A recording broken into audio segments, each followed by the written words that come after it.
खुलुमबाय आं सिबिरानि ब्रह्म गोजोन फुंबिलिनि बयनिसिमबो गाहाम हामलायनायखौ जासिहरनाय थाबाय आसा खालामो नोंथांमोना गासिबो मोजाङैनो दङ नोंथांमोननि थाखाय आं गोदान मोनसे भिडिअ लानानै फैबावबाय अन्नानै भिडिअखौ जोबजासिम नायलांदो बारग' NDFB आरो इउटिउबार अफ्रि दैमारिखौ काजलगाव पुलिसा खादों होननानै खौराङाव मोननाय जादोंमोन नाथाय माखासे समनि उनावनो उफ्रि दैमारिखौ पुलिसा उदां खालामनानै हरफिनदोंखौबो खौराङाव मोननाय जादों बङाइगावनि चापागुरियाव थानाय इउनिभार्सेल शपिं मलनि बिगोमा असिन्त नार्जारिनिफ्राय 40 लाख रां दाबि खालामनायनि दायावनो अफ्रि दैमारिखौ काजलगाव पुलिसा हमदोंमोन होननानै मिथिनो मोननाय जादों बिनि सायाव इउनिभार्सेल शपिं मलनि बिगोमा असिन्त नार्जारियाबो फोरमायथिदों दि अफ्रि दैमारिया 40 लाख रां दाबि खालामदों थोंजोङै दाबि खालामाखै नाथाय गुबुन सेंग्रानि गेजेरजों रां दाबि खालामदों होननानै फोरमायथिदों असिन्त नार्जारिया बेनि सायाव जाहाथे पुलिसा नायबिजिरो उननि समाव जाहाथे बेबायदि समाज बेरेखा खामानि जानो खाबु मोनबावा होननानैबो बुंथियो बिथाङा जाथायनि सायाव अफ्रि दैमारियाबो माखासे खोथा फोरमायथिदों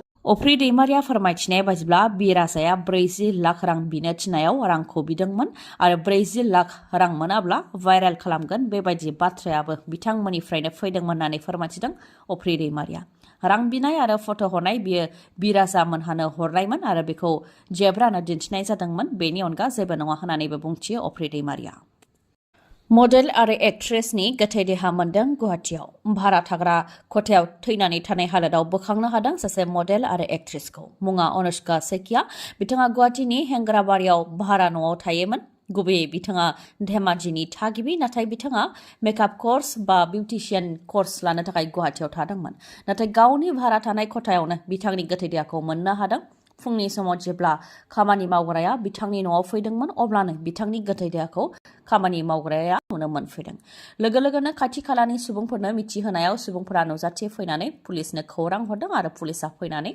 सोंनाय फिननाय लानो थाखाय भारा न'नि बिगोमा आरो खामानि मावग्राखौ हमदों जायनाखि मडेल आरो एक्ट्रेस अनुष्का सेकियाखौ हायाव गोग्लैनानै थानाय थासारियाव बोखांनो हानाय जादों बेनिखायनो बेखौ बुथारनायनि सन्देह खालामनाय जादों दा जाथायनि सायाव नायबिजिरनाया जागासिनो दं फारसेथिं अनुष्का सेकियानि नखरनिफोरा फोरमायथिनाय बायदिब्ला सिलिं फांखायाव एक्सटेनसन कर्डनि थारा फाननाय दंमोन आरो बेनिनो थारानो दिन्दाङैबो जानानै दंमोन नाथाय नुग्रोन मोना गोथै देहाखौ हायाव बोख्लायदों होननानै सिमान लादों खामानि मावग्राया खाथि खालानि सुबुंफोरा फोरमायथिबावनाय बायदिब्ला खामानि मावग्रा आरो भारा न'नि बिगोमाजों सिखावै मोजां मोनलायनायनि सोमोन्दो दंमोन बेखौ अनुष्का सेकियाया नखरनि सुबुंफोरनो मिथिहोहरनायखौ लानानैनो खामानि मावग्रा आरो अनुष्कानि गेजेराव दावराव दावसि जादोंमोन आरो बे जाथाया जानो मोन्दों जानो हागौ होननानै ओनसोलनि सुबुंफोरा फोरमायथिदों मेट्रिक आनजादाव मोजां जौखोन्दो लानानै उथ्रिसार जानो हानाय माखासे फरायसुला आरो फरायसुलिफोरनो रां होनाय आरो हायार सेकेन्डारि आनजादाव मोजां जौखोन्दो लानानै उथ्रिसार जानो हानाय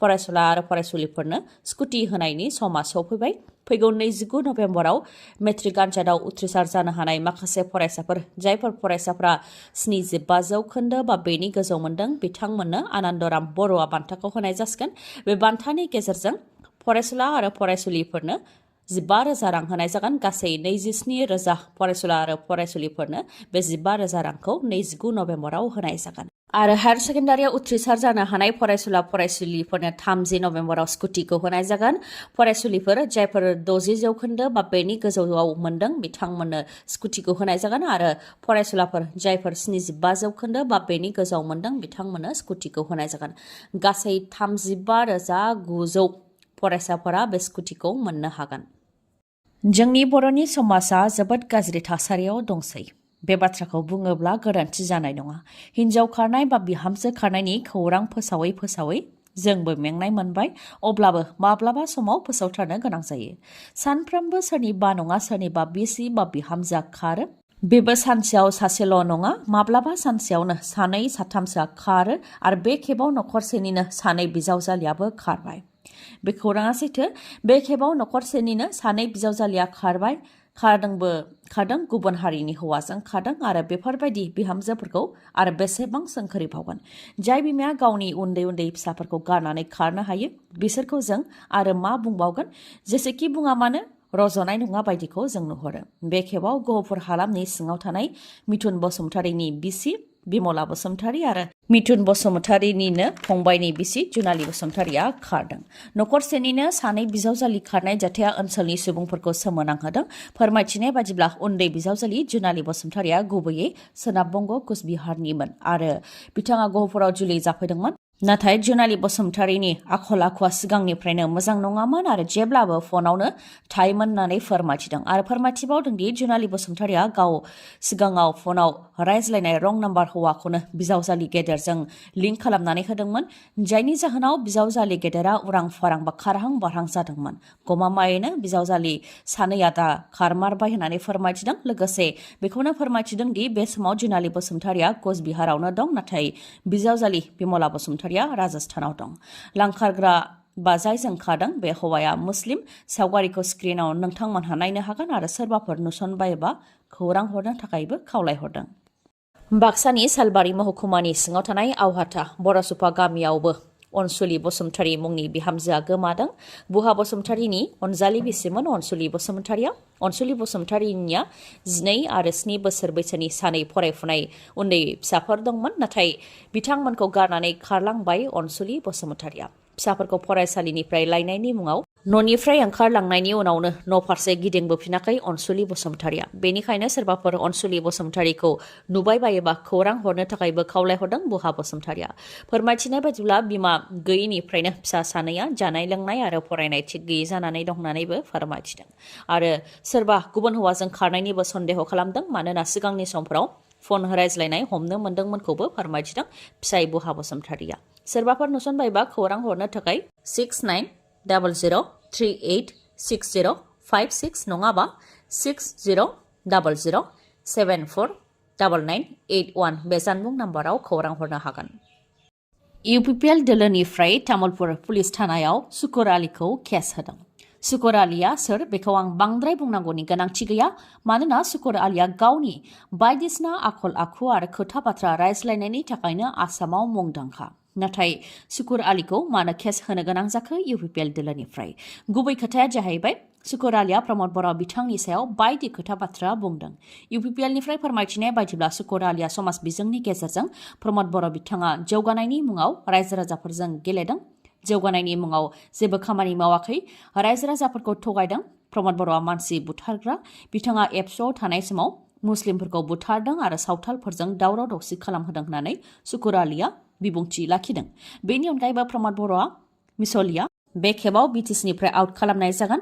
बिजेपि इउपिपिएल एलायन्स थानाय नंला, खालि मददनि थाखायल' थागोन, बेबायदि बायदिसिना बिबुंथिखौ होदोंमोन सुकुर आलीया। बेनि हेंथायैनो तामुलपुर पुलिस थानायाव एफआइआर होदों इउपिपिएल दोलोनिफ्राय आरो जाहाथे थाबैनो सुकुर आलीनि हेंथा राहा लायो बेनि थाखायबो प्रशासनखौ खावलायदों इउपिपिएल दोलोनिफ्राय आरो बिजेपिनिफ्राय जाहाथे सुकुर आलीखौ आउट खालामो बेनि थाखायबो दाबि दैखांदों इउपिपिएल दोलोनिफ्राय। फकिराग्राम बियाबाव इउपिपिएल दोलोआ गेदेर जयनिं हाबाफारि खुंदों, जेराव बिपिएफ, कंग्रेस आरो एआइडिएफनिफ्राय 3,000नि गोबां सुबुंफोरा इउपिपिएल दोलोआव हाबफैदों होननानै फोरमायथिदों इउपिपिएल दोलोनिफ्राय। इउपिपिएल दोलोनि नीति आदर्श आरो खामानि मावनायखौ मोजां मोननानैनो इउपिपिएल दोलोआव हाबफैदों होननानै फोरमायथिदों इउपिपिएल दोलोनिफ्राय आरो बे जयनिं हाबाफारियाव बिजेपिनिखौ लानाय जायाखै आरो थिग बेबायदिनो बिजेपिनियाबो इउपिपिएलनिखौ लाया, जाहाथे मोन्नैबो दोलोनि गेजेराव जाहाथे जेबो गोहोम गोग्लैया बेनि थाखायनो बेबायदि खालामनाय जादों होननानैबो फोरमायथिदों। लोगोसे फोरमायथिबावदोंदि गेजेर ससेयाव जयनिं हाबाफारिखौ दोनथ'नाय जादोंमोन, दा जयनिं हाबाफारिखौ लाफिननाय जाबाय आरो बेबायदिनो मोनफ्रोमबो बियाबाव इउपिपिएल दोलोआ जयनिं हाबाफारि लालांगोन होननानैबो फोरमायथिदों।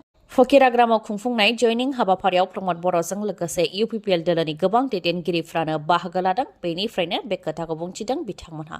लोगोसे प्रमद बर' बिथाङा बे हाबाफारिनि गेजेरजोंनो राजखान्थियारि बिबुंथि होदों। बिथाङा बुंथिदों दि बिपिएफ दोलोआ थांनाय 2003 मायथाइनि उनाव जानाय बिसायख'थिफोराव मोनफ्रोमावबो देरहासारनायनि अनजिमाया खम जाबोदों, बेनिखायनो उननि समाव आरो बिपिएफ दोलोआ सोरखाराव फैनो हानाय नंलिया होननानैबो बुंथियो प्रमद बर' बिथाङा। गवालपारा जिल्लायाव 4 आसाम पुलिसखौ रिजार्भ क्लसआव दोननो गोनां जादों। लखिपुर पुलिस थानानि सिङाव थानाय धुमेरघाट आउटपस्टनि असिजों लोगोसे आरो 3 गासै 4खौ रिजार्भ क्लसआव दोननो गोनां जादों। असि नितु बरुवानि हेंथायै गोबां अजद एसपिनिसिम फैनायनि उनावनो असिजों लोगोसे आरो 3 गासै 4खौ रिजार्भ क्लसआव दोननो गोनां जादों। अजद फैनाय बायदिब्ला असि नितु बराया धुमेरघाट आउटपस्टनि असिनि बिबानखौ सामलायनायनि उनावनो गोबां जुवारिफोरनिफ्राय रां लानानै जुवा गेलेनो थाखाय गनायथि होयो आरो जायफोर रां होआ बिथांमोनखौ हमनानै लकआपआव सोनानै दोनो बेनि उनाव गाज्रियैनो बिथांमोननि सायाव गाग्लोबो जायजों बिथांमोनहा जोखोम जानो गोनां जायो बेफोर गासैखौबो एसपि बिथांनो खौरां होनायनि उनावनो बा एसपि बिथाङा खौरां मोननायनि उनावनो असि नितु बर'आजों लोगोसे कनस्टेबल पिंकु बर'आ रकिबुल इस्लाम आरो गारि सालायग्रा सुकुमार बर्मनखौ रिजार्भ क्लसाव दोननो गोनां जादों।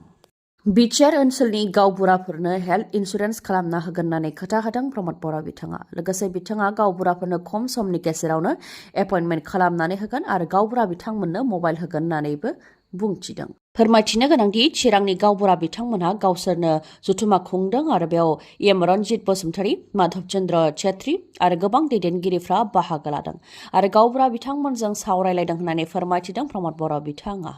जेराव प्रमद बर' बिथाङा फोरमायथिबावदोंदि जोंनि समाज दैदेननायाव गावबुरा बिथांमोननि माखासे रल बा बिफाव थायो। पुलिसानो जा बा सिभिल एडमिनिस्ट्रेसनानो जा गोबाङानो गावबुरा बिथांमोननि सायाव सोनारो।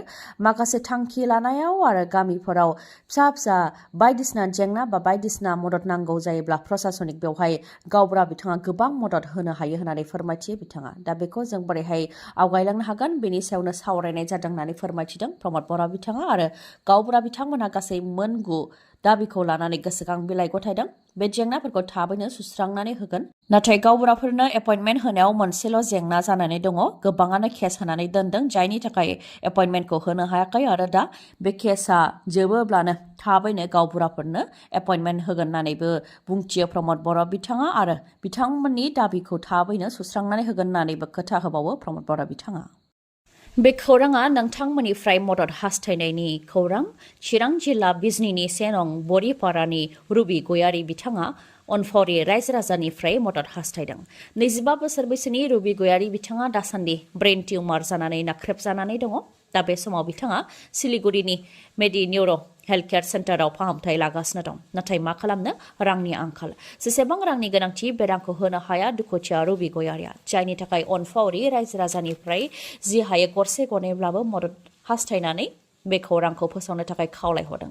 फोरमायथिनो गोनांदि रुबि गयारी बिथाङा दासो संसार जाहांदोंमोन। बिथांनिया सासे 6 दाननि उन्दै फिसाजोबो दङ। जुदि नोंथांनि गरसे गरनै राङानो सोरनिबा उन्दै गथ'सानि बिफाखौ रैखा खालामनो हायोब्ला नोंथाङानो इसोरनि समान मदद होनाय जागोन। बेनिखायनो रुबि गयारीनो जाहाथे अनसुंथाइ होयो बेनि थाखाय गुरै खावलायहरनाय जाबाय। मदद होनो गोसो गोनां बिथांमोनहा रांनि अनसुंथाइखौ होनो हागोन। बेंक एकाउन्टआ जाहैबाय 356090821889 IFS कड SBI N 0007388 मुङा बिष्णु गयारी। बेयाव हरनो हागोन नङाब्ला UPI आइडिनि गेजेरजोंबो नोंथांमोनहा हरनो हागोन। बेखौ नोंथांमोनहा स्क्रिनाव नायनो हागोन। मोजाङै खौरां लानो थाखाय 9365721743 बे नाम्बारावबो कल हरनो हागोन। बाक्सानि सुक्रुंबारियाव फिन हाग्रा मैदेरनि उदखार। मानास हाग्रानिफ्राय ओंखारबोनाय मैदेरा आबाद फोथाराव उदखार खालामफैदों, जायखौ लानानै जिंगासिनो गोनां जादों आबादारिफ्रा। फोरमायथिनाय बायदिब्ला सानफ्रोमबो मोनानि समाव मानास हाग्रानिफ्राय मैदेरा ओंखारबोनानै आबादथिलियाव उदखार खालामफैयो। हाग्रानि मैदेरनि उदखार खालामनायजों गोबां लाख रांनि मैगं थाइगं आबाद खहा जानायखौ फोरमायथिदों आबादारिफ्रा। आबादारिफ्रा फोरमायथिनाय बायदिब्ला बिथांमोनहा मैदेरखौनो नेनानै दंमोन। नाथाय हरनि 1:30 रिंगायाव हाग्रानिफ्राय फैनाय 12 मैदेरा आबादखौ जानानै सिलिंखार खालामफैदों। बेजों गासै गोबां लाख रांनि मैगं थाइगंआ खहा जादों होननानैबो फोरमायथिदों। आरो मैदेरनि थाखायनो सानफ्रामबो जिंगासिनो गोनां जादों। मेगनाव उन्दुनाय गैया आरो गोजोन गैया होननानैबो जिंगासिनायखौ फोरमायथिदों आबादारिफ्रा। दिनैनि भिडिअआ एसेनोसै। गाबोन फिन लोगो मोनफिनबावगोन। नोंथाङा जुदि आंनि भिडिअखौ मोजां मोनदोंबा लाइक, कमेन्ट आरो शेयार खालामनो दाबाव। गोजोन्थों।